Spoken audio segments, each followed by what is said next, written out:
Pembahasan yang pertama yaitu pengertian kodikologi. Istilah kodikologi berasal dari kata Latin yaitu codex, bentuk tunggalnya, dan codices, bentuk jamaknya, yang di dalam bahasa Indonesia diterjemahkan menjadi naskah buku atau kodeks.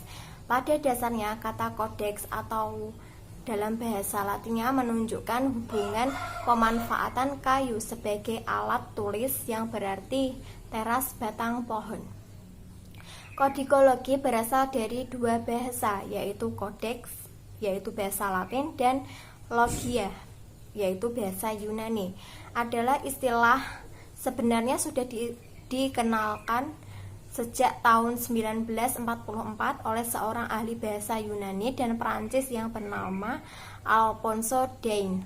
Tetapi istilah ini baru populer 5 tahun kemudian, yaitu pada tahun 1949 ketika buku 5 manuskrip terbit dan dipasarkan.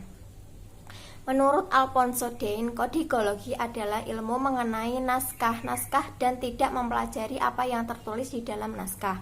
Adapun tugas dan wilayah jelajah ilmu ini adalah meneliti sejarah naskah, sejarah koleksi naskah, tempat penyalinan dan penulisan naskah, tempat penyimpanan naskah, penyusunan katalog, perdagangan naskah, dan penggunaan naskah.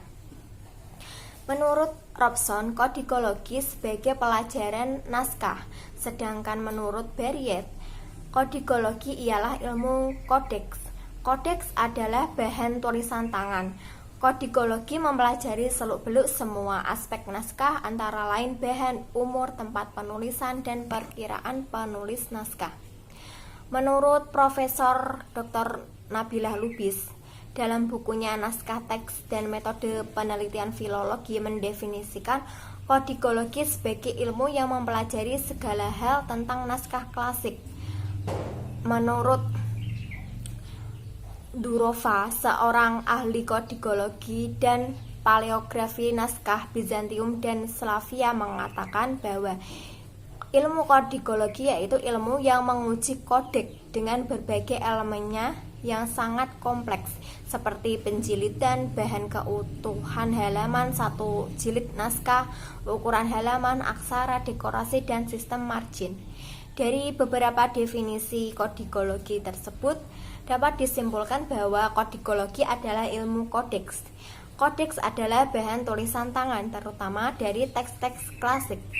Kodeks sama artinya dengan naskah. Jadi, kodikologi adalah ilmu yang mempelajari seluk-beluk atau semua aspek yang berhubungan dengan naskah, antara lain bahan naskah, umur naskah, tempat penulisan naskah, dan perkiraan penulisan naskah. Di sini saya akan menjelaskan pembahasan yang kedua, yaitu cakupan kajian naskah. Yang pertama yaitu tempat penyimpanan naskah. Tempat penyimpanan naskah di sini yang dimaksud yaitu perpustakaan atau museum tempat penyimpanan naskah, seperti PNRI, yaitu Perpustakaan Nasional Republik Indonesia, Sono Budoyo, Rekso Pustaka, atau misalnya di Bandung juga ada yang itu Museum Sibaduka Maharaja. Di sana juga banyak sekali menyimpan naskah-naskah kuno. Adapun naskah yang tersimpan pada pribadi dituliskan nama pemilik naskah yang bersangkutan. Yang kedua yaitu alas naskah. Alas naskah yaitu bahan yang digunakan membuat naskah, sesuatu yang dipakai untuk menulis teks, catatan, karangan, bahan naskah atau bahan tulis yang dipakai di Indonesia, seperti lontar, bambu, kertas, dan daluang. Selanjutnya yaitu alat tulis. Alat tulis juga termasuk pembuatan naskah.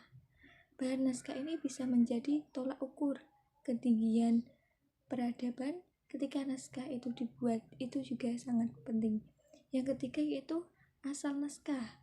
Asal naskah yang tersimpan di perpustakaan atau pribadi, perpustakaan atau museum meliputi hibah dari pemilik naskah atau kolektor naskah. Yang kedua yaitu pembelian dari pemilik naskah pribadi. Yang ketiga yaitu salinan dari naskah induk, milik pribadi, atau milik perpustakaan museum.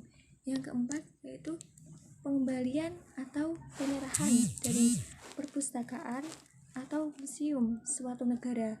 Asal naskah itu harus disebutkan dalam deskripsi naskah dengan pertimbangan yang tidak bisa dibahas. Ada kepentingan yang jelas ketika penelitian. Selanjutnya yaitu naskah yang tersimpan pada pribadi seperti warisan, peninggalan leluhur, atau salinan terjemah dari naskah milik orang lain.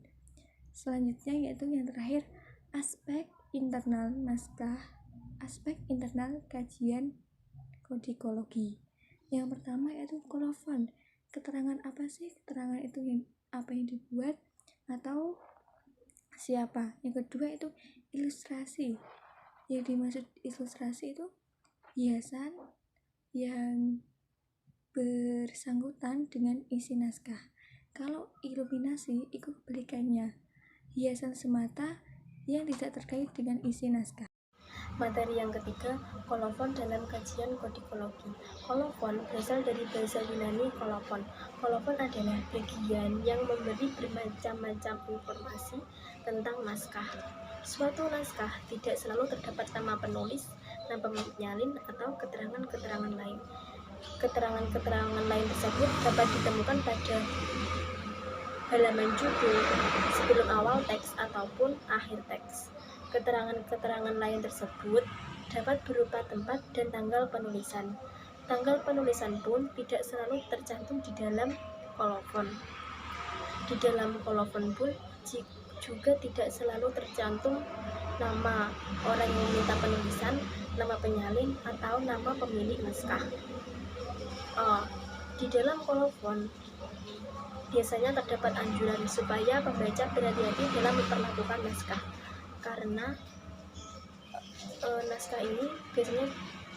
kolofon ini biasanya juga dicantumkan harga dan sewa naskah.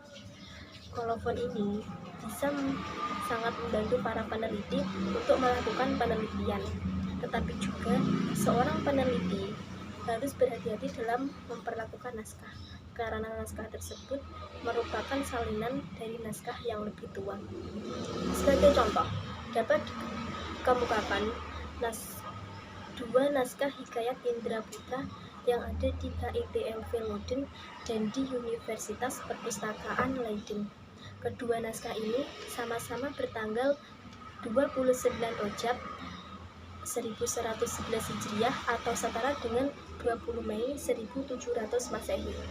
Kedua naskah ini isi dan teksnya sama benar, tetapi setelah dicermati oleh para peneliti, cap kertas dan informasi-informasi yang lain, ternyata naskah yang ada di KITLV Leiden lebih tua daripada naskah yang ada di Universitas Perpustakaan Leiden. Naskah yang ada di Universitas Perpustakaan Leiden ini juga ada kemiripannya dengan dua naskah yang lain, seperti naskah yang ada di HS 525 dan naskah yang ada di KI 2 di UPI. Mungkin saja Delenting menyalin naskah yang ada di Universitas Perpustakaan Leiden ini selama dia bekerja di Indonesia, khususnya di Semarang atau Jakarta pada tahun 1816 sampai 1843.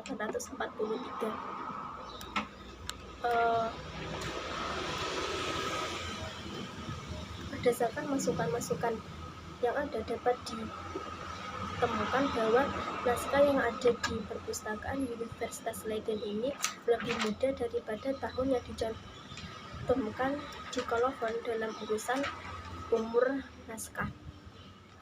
Mungkin saja Delenting menulis naskah tersebut selama dia tinggal di Indonesia atau sebelum dia meninggal pada tahun 1887. Kolofon biasanya dapat berupa 2-3 kalimat, tetapi ada syair-syairnya dan syairnya tersebut memiliki bait yang panjang-panjang. Hal ini misalnya seperti hikayat Pundawa Jawa yang tersimpan di Perpustakaan Nasional Jakarta atau bisa juga disebut dengan hikayat Gundawa 5. Mengenai contoh dari gambar hikayat naskah yang lain dapat dilihat pada makalah. Terima kasih. Selanjutnya dilanjutkan oleh pemateri selanjutnya.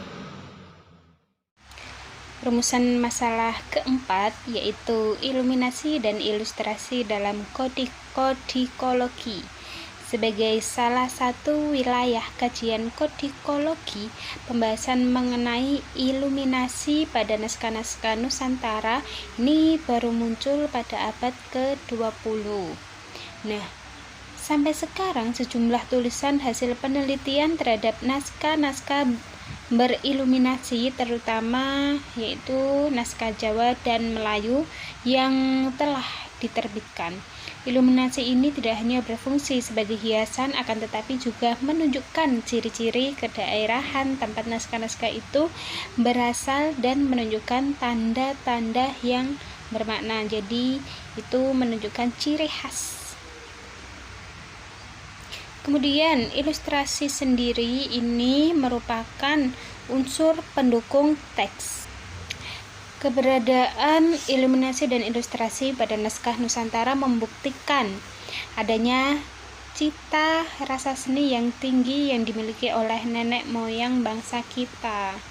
Jadi dari hal itu kita mengetahui akan cita rasa seni pada zaman dahulu. Aneka fungsi dan nilai sosial dari setiap iluminasi dan ilustrasi yang terlihat dalam naskah-naskah tersebut menunjukkan kualitas peradaban yang pernah dimiliki oleh Nusantara.